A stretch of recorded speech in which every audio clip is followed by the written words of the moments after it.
A loja começou, entendeu, com a minha mãe, né, Dona Ivone, e com o meu pai, o senhor Vasco Luan. Começou aqui em Juiz de Fora na década de 60. Em meados da década de 60, aproximadamente, nós estamos hoje, entendeu, contando com 62 anos de loja. E quando começou a loja, ela já havia, meu pai havia começado na feira.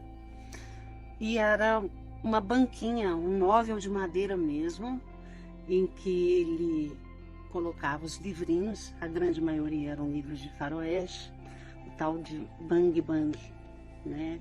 Que quando começou era uma literatura mais exclusivamente masculina. E o pessoal na feira, né? O pessoal gostava de ler aqueles faroestes, né? Aqueles senhores aposentados, até os senhores não aposentados. E começavam a dizer, onde vende isso? Aí o pessoal começou na banca do Vasco, ali na banca do Vasco, na banquinha do Vasco. Quando eles resolveram vir para a loja, eles trouxeram esse nome, Banca do Vasco. Então, na realidade, a banca é um móvel e o Vasco é o nome de uma pessoa. O pessoal às vezes confunde com banca de jornal, né? E Vasco com time de futebol, mas não tem nada a ver. Essa é a origem do nome.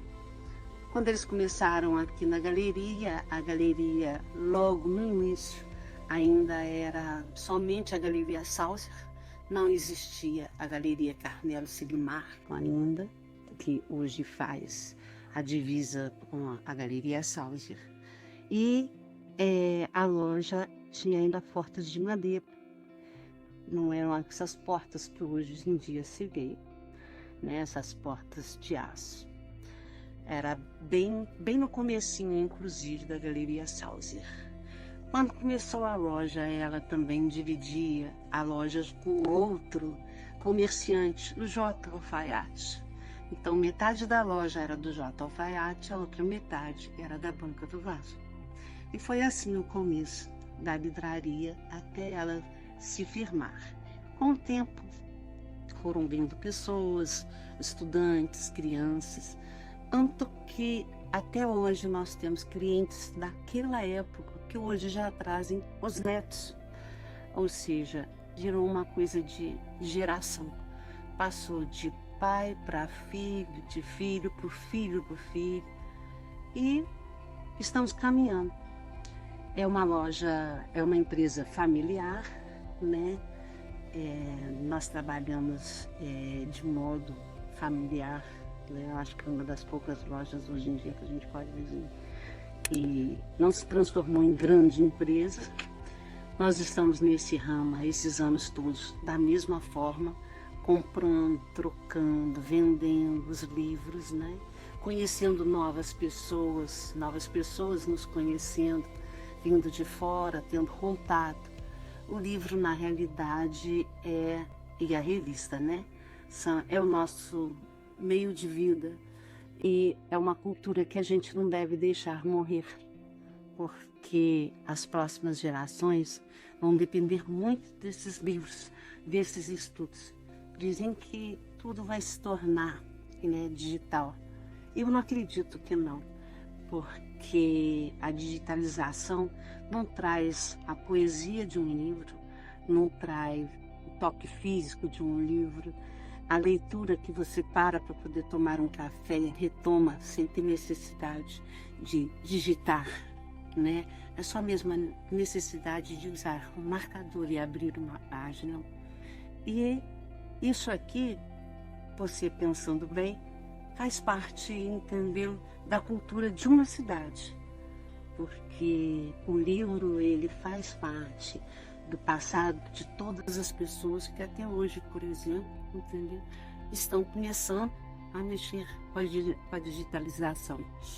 Ela é uma coisa antiga e é uma coisa nova.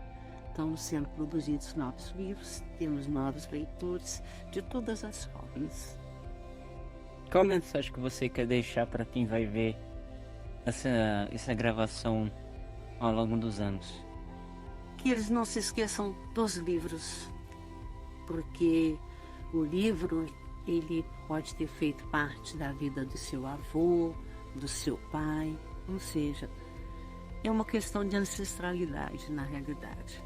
Você traz, entendeu, a sua lembrança naquele livro, por exemplo, naquela poesia que você leu, naquela historinha que você escutou do seu avô, da sua mãe, do seu pai.